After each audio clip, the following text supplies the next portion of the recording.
The newest producer letter in Throne of Liberty goes over the last Siege event and a major PvP improvements and changes. In this video I'm going to summarize everything written, and for a full detailed overview you can find it in the link in the description. Also consider subscribing to stay up to date with Throne of Liberty content and the news. After the Castle Siege event, on 3 servers defenders succeeded to defend the castle and claim the victory, while on 7 servers attackers won and claimed the throne. Coexistence of PvE and PvP. In Throne of Liberty, content and areas are shared between PvP and PvE. This led players into an unwanted grey area where PvP players felt limited and PvE players felt stressed. There were instances where players had to opt in for content they did not desire due to reward structure in higher level areas. That's why they have decided to pivot from this direction and separate these paths in which PvE is an essential element in growth and PvP is a choice based. This pretty much means that the full focus is going to be PvE content, and that Throne of Liberty as a full PvP game as advertised before the release is going to be moving away from the PvP, and the PvP is going to be choice based. One of the biggest concerns are alliances. Guild and party-oriented content is showing aspects of war between large alliances, and as a result the success in PvP follows the structure of the server alliances without any deviation. This means guilds that are not part of an alliance cannot engage in this content properly. Moving forward, they intend to focus on maintaining and evolving large-scale PvP that requires more diplomatic skills between skills such as siege and tax transport.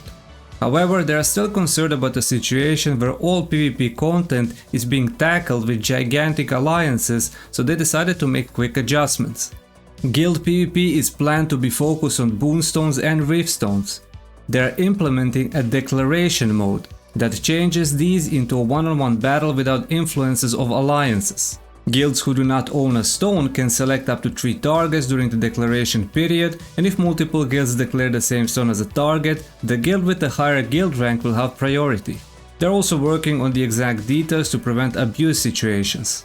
If I recall correctly, the similar system is also implemented in Lineage 2, and this is something that a lot of players have been complaining about, and this is going to improve the overall guild versus guild content.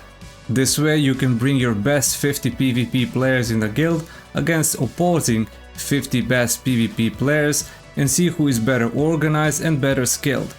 Another change is the introduction of cross-server.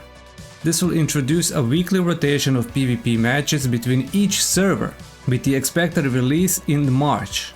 Additionally, they plan to expand cross-server PvP for sieges in the first half of the year. This is probably going to be something similar to realm versus realm siege battles that have potential to be even bigger than the siege was. They also plan to revamp open field PvP to make it more fun for parties and solo players. First, they are planning a major overhaul of local events and steer it into a faction war. Players who enter conflict zones events will randomly be assigned to a faction, independent from your guild. Player names will be hidden during the events and the winning team will receive superior rewards.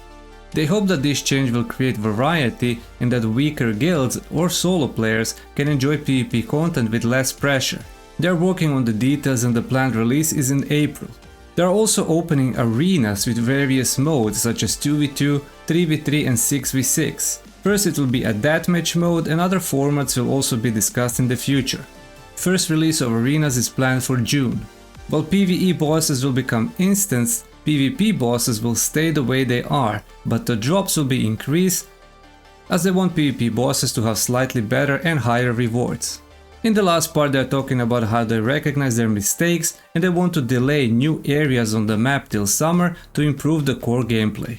Let me know in the comments what you think about these future PvP changes and improvements. In my opinion, the game is honestly moving in a great direction, with more freedom given to solo players and moving away from the pressure and focus of having to be in a big guild to enjoy events and bosses. Like I keep saying, Korea is a beta test for global release, and the devs ensure that the global release, whenever it happens, will be on the same patch as Korea is during that period. So Western players will not be behind Korean players in terms of content. Thank you for watching, consider subscribing and watch some of my other content appearing on your screen.